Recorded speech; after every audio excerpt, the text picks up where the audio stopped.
মাইস ভান্ডার কোন বক্ত থেকে শিখবো না, ওসিয়ে গাউসুল আজম থেকে শিখতে চায়। কথা ঠিক কিনা?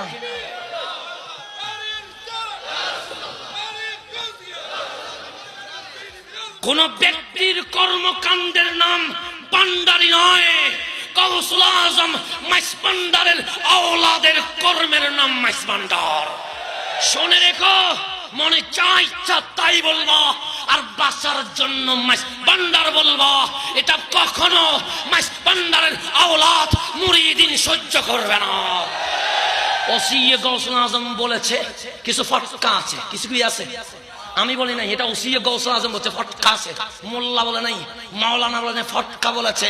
বলছে নিজে ভুল করে, নিজে এমন কিছু বলে যা শিরকি, এমন কিছু বলে যার মাধ্যমে ইসলাম কলঙ্কিত হয়ে যায়, যখন বেজে যায়